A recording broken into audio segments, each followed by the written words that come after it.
grass. When Kenny Sparks turned 49, he was at the top of his game. He was a popular co-owner of a multi-million-dollar contracting firm with a loving family.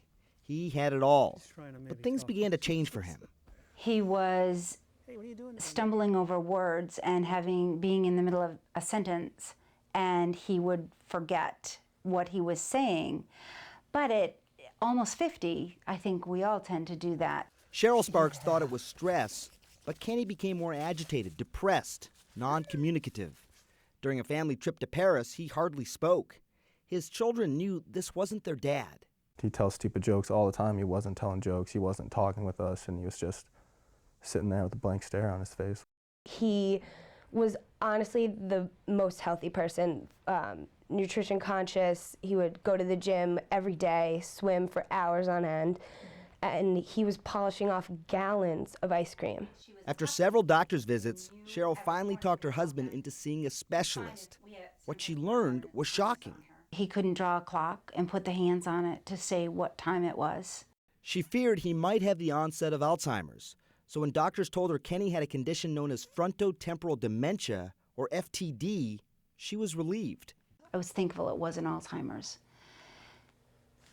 Clearly, what did I know? Doctors told her FTD would rob Kenny of his personality, his speech, then his life. His diagnosis was fatal. And that's when I fell apart.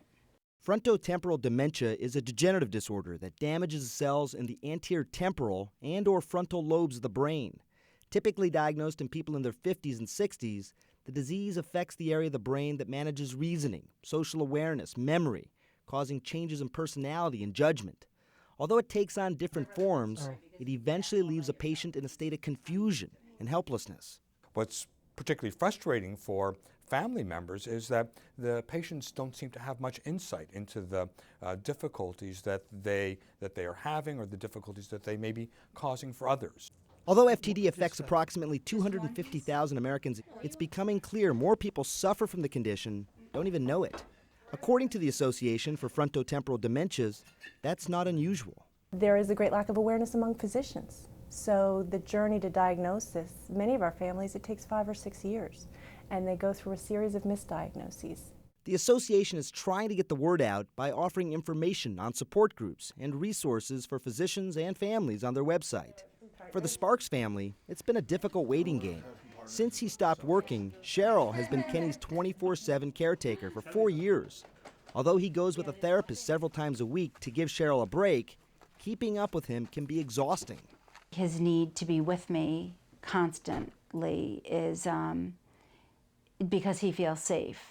And because the illness is rare, some friends and family don't understand Kenny's condition.